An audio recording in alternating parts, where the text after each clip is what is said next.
Hello, everyone. Hi. Hi, welcome to the Mummy Blogger Roundtable. Please remember to remain on mute unless you are called on, and to introduce yourself before you ask your question. And please, no follow-up questions. I can't believe this is going to be my first Mommy Blogger Roundtable, and I am very excited about it. So happy to be in the Mommy Club. Ashley Saunders, you have the first question. You may begin. Hi, I'm Ashley from With Ashley and Co. Thank you so much for taking time to talk with us. Yes. So you had some amazing outfits in this film, very punk rock, goth, princess, goddess. Were they difficult to move in? Did you have any favorites? What was that like? You know, since this is the Mommy Blog, we can know all the secrets. So I did this movie when I was still breastfeeding. So we had little tricks and secret zippers to get me in and out of them and comfortable enough, so I could get to my baby.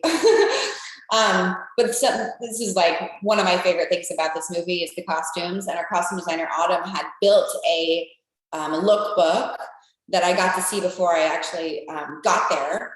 And I wanted to work with her so badly because she had just had an aesthetic and a take on this character that was so fresh. You want to play homage to the great witches, but you don't want to repeat something you've already seen. And she just had this, she's also very cool herself. And she just had this take that was kind of like a goth Barbie, right? Like a goth punk witch Barbie. And part of the fun of it was just really going for it and supporting her vision and collaborating with her was just so much fun. Kathy Cupcut, you have the next question. Thank you so much for being here. You were absolutely delicious as a villain. We have watched the movie now, I think 4 times. And I wanted to know what was it like playing the villain this time? I loved it. When I first was sent the script, I was like, oh, this is like my dream. This is like a role of a lifetime. I love opportunities to be over the top and unexpected. And you want to play characters that have a lot of colors. And so what I first was so drawn to was the fact that she was very funny and fabulous and childlike herself at moments, and then truly terrifying and evil and deranged and like sick, like a total psychopath. So for me as a performer, it was just so great to be able to do a little bit of everything and never know what's coming. And like sometimes when she would just like scream at the kids and it's like really jarring. So yeah, playing like the big bad over the top was just like too much fun. You were superb. Thank you so much for your time. Thank you. Lynette Fernandez, you have the next question. Hi, I'm Lynette with Fantastic Life. Loved the role, although it was a little bit scary. So I would love to know what your process is for getting into character. Yeah, so my process is kind of always like, I read the script, sit with it, see what sticks out to me the most and sort of like work my way in. I work with my longtime acting coach. Her name is Marjorie Valentine. And we just start like breaking it down together and playing around with like a feeling and really working from a place of her backstory. We have that unexpected twist in the movie of her backstory. And that was a really great place to work from, and that informed a lot of the choices that we made and that I made to bring her to life. That informs the color of her hair, the color of her shoes, how she expresses herself. So I feel like also the hair and the makeup and the wardrobe really inform that as well.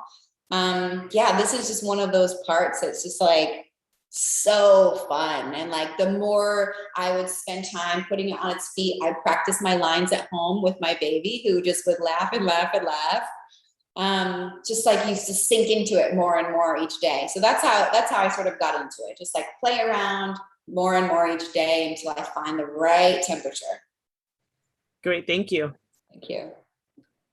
Amanda Taylor, you have the next question. Hi, Kristen. I'm Amanda from Guide for Moms and Crazy Amanda Racks on YouTube. And you had to work with it all. You worked with the kids and the animals and the creepy critters. And I just wondered, what was it like on set? Yeah, so and it was also during COVID, so it was all like very separated. I would often be doing my scenes by myself, or with tennis balls on C-stands, or just an eye line, an X, which was a totally new thing. It's because you're working with kids who can only be on set a certain amount of hours, and it's because of COVID, and everybody needs to be like kept pretty separate. So I would say that was a unique and interesting challenge. However, it was kind of great for the part because Natasha is sort of, I sort of approached her like she's always on a stage. She's always like performing and always like, kind of over the top. Like I thought about like old movie stars like Joan Crawford and Betty Davis and how, funny and big and over the top they were. So the process of actually filming it was very interesting and unique and ultimately really fun. It looked a lot of fun. No, thank you. Thank you. Megan Cooper, you have the next question. Fantastic. So thank you again for joining us. We're very excited. So you always play these characters that have a little bit of a wicked side, and I'd love to know how much you relate to some of these characteristics in real life. I think it's probably no coincidence. I sort of like, this is my toolbox and I funnel the characters like in and it comes out through me. So it's still, there's a little bit of me, I think, in all of the roles, but to different degrees. I for sure have a lot of fun doing it. I like to change it up. And I feel like I've been so fortunate in my career to always do something different. Like I have a lot of friends who have maybe are frustrated that they've only played like the wife or the girlfriend. And I actually don't think I have ever played a wife or a girlfriend. I actually don't. Any opportunity for me to do something like new and fresh and unexpected is kind of what I relish in. Yeah. You gotta love fun acts. Thank you. Yeah, thank you, Megan. Tanya Lamb, you have the next question. Hi. So I was laughing at some of the things that you would say to the kids in the movies because I felt like as a mom, I could kind of see myself in you when you were saying these things because sometimes I get a little snarky with my kids if they've been too much. And so I know that you have a young son. So have you ever been tempted as a mom to kind of throw that snark in there? Not yet, but never say never. He's so little still that he's just like a delicious little angel. So not yet, but I did practice my lines on my son. I would try and like scare him a little with my lines, and he just thought I was the funniest thing he's ever seen. And he like also does the wicked laugh. So that's one fun thing that came from this movie. We have our little secret like language that he also does. Yeah, luckily we're not there yet. He's still like delicious and innocent. You keep that as long as you can. Oh, I will. Thank you.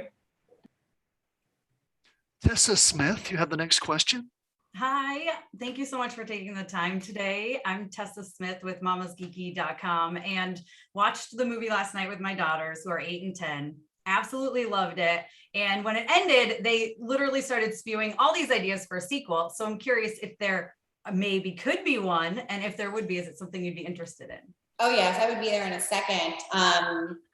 1 second. I mean, we wouldn't even have to like finish the sentence because I had so much fun playing this part, but I also love the movie. I got to see it a few weeks ago and I didn't know what to expect. And I was just like, oh my God, I love this movie. I love the sets and I love the message, about being different and how that makes you special. And that's what makes you awesome. I think that this is the kind of movie I would have just devoured as a kid. But I also think for the parents, there's such great stuff like the Lost Boys references and all the references to the stuff that we love and grew up with. I loved, Honey, I Shrunk the Kids and those big set pieces, and Willy Wonka's Chocolate Factory and Beetlejuice. And it just felt like there was, and The Lost Boys, myself, one of my favorite movies. I just felt like there was like something for everybody.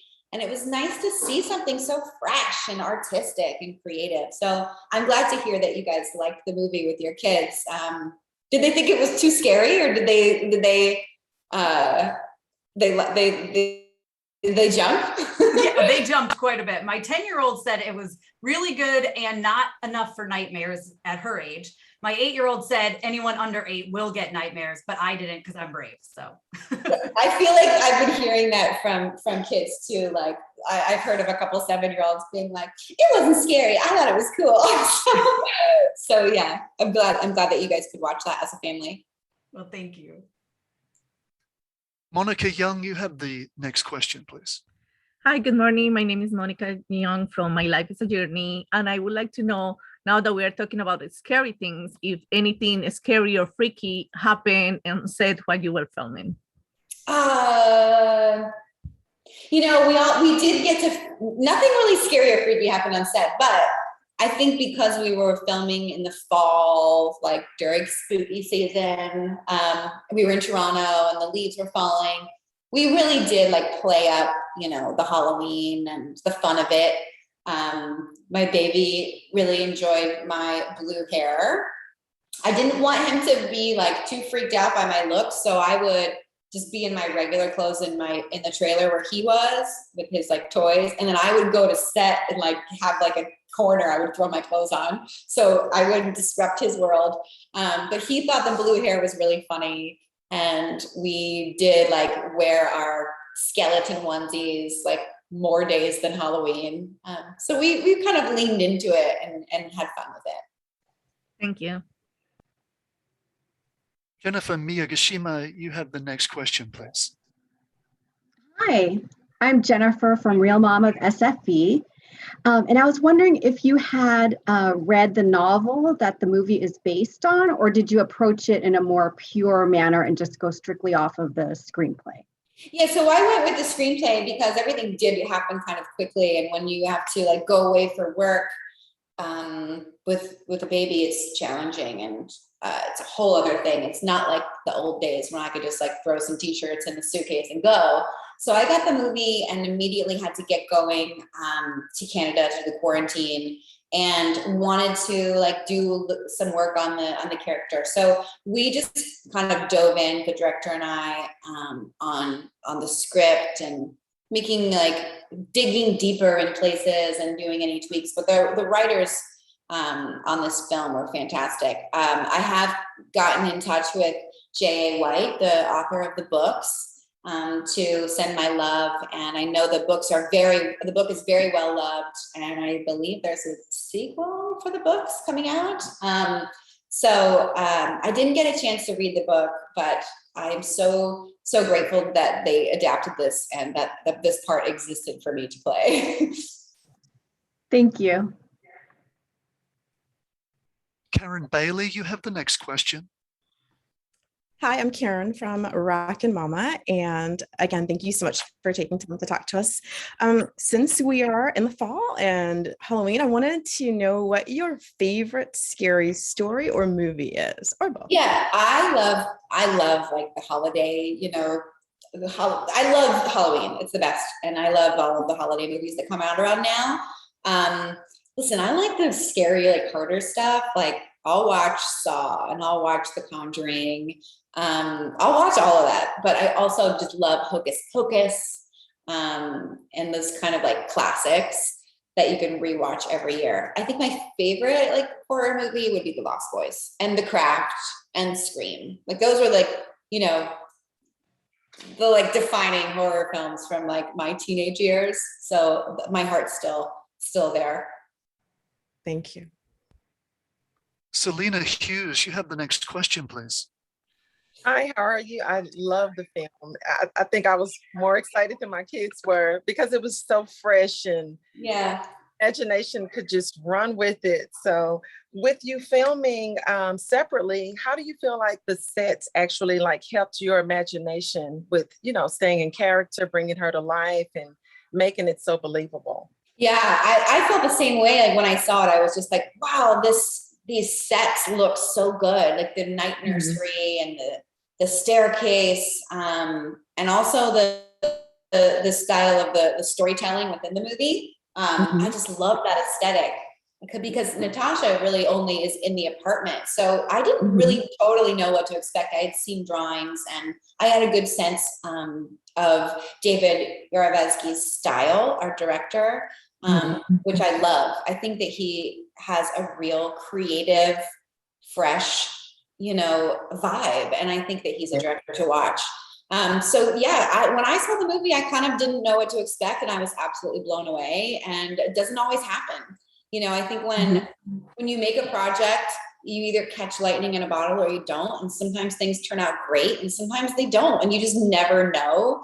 And I just felt like when I watched this movie, like, cool. I was like, this movie is so great. I'm so into it. And it's just so up my alley. Yeah, it was great. Congratulations on it. Thank you. Thank you. Thank you. Jana Seltzer, you have the next question, please. Hi. So I wanted to know about Easter eggs. You talked a little bit about like the Lost Boys references in there, which, it's great, searching for the undead. And, there's definitely like there was the Hansel and Gretel reference, like right off the bat with the witch in the woods. What other kind of Halloween or spooky, children's tales type references are in there that we should expect or look for? Yeah, without spoiling it too much, but I definitely felt like there was some Beetlejuice similarities. You remember on Beetlejuice, they would go outside of the apartment, there'd be the sandworm. Obviously in the Nightbooks, don't have a sandworm, but there's something. I also, her gloves with the crazy nails is very like Freddy Krueger-ish. Not as like vicious and not as insane and violent as that, but there's like that nod. Yeah. And there's just like, a little bit of like witchy stuff. I mean, I watched Angelica Houston and the Witches. I watched Cruella de Vil. I mean, even though she's not a witch, she's witchy. So there's a lot of like different flavors in there. I remember growing up, like I loved the scene in Honey, I Shrunk the Kids where they're like going through the blades of grass and it's so larger than life. It's almost like a theme park. And I felt like the night nursery had some of that, like also like Willy Wonka, when all their sets, like they can eat everything, like the night nursery had like that sort of larger than life vibe. So I think there's a lot of sort of stuff in there that parents will like and kids will like, and there's a lot of like good Easter eggs to 80s homage horror movies. Susie, you have the next question. Hi, Krysten. Thank you so much. I'm Susie from Happy Miss Moments. So you were scary and fabulous. Me and my 11-year-old loved it. Now we're trying to convince my 6-year-old son to watch it. What message do you hope kids will learn from this movie? I just think that what I love the aesthetic of this movie. I love the little kid. It's kind of like a punk rock vibe and like cool, like different clothes. And he really like expressed himself with how he looks and dresses and his art, right? His drawings and his writings. And that thing that he got picked on at school is actually what makes him awesome. And I think that's a message that is so great for kids and adults. And I think we all respond to that. I know as a kid, it was like weird and different myself. Like this is the kind of thing I would have just eaten up. Like this is a movie for like the cool kids, and like the cool might not like look the same way as we think it does. So I think that's a great takeaway for this film. Thank you.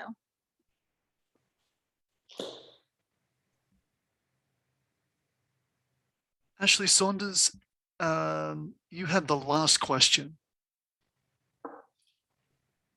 Okay, great. So your character can kind of create things, the door and how the apartment changes, and she's got the magic. So if you could create anything, what would it be? I guess like just whatever I want, whenever I want it, all the time. Yeah. Yeah, I mean, being a mom, I would love to like just sometimes just create like the toys being put away, or like create like a beautiful lunch or dinner that my baby also wants to eat. It's so funny how your priorities change so much when you become a mom. Like now when it's lunchtime, I'm like looking in the fridge, like, what do I do? What am I gonna make? Is he gonna eat it?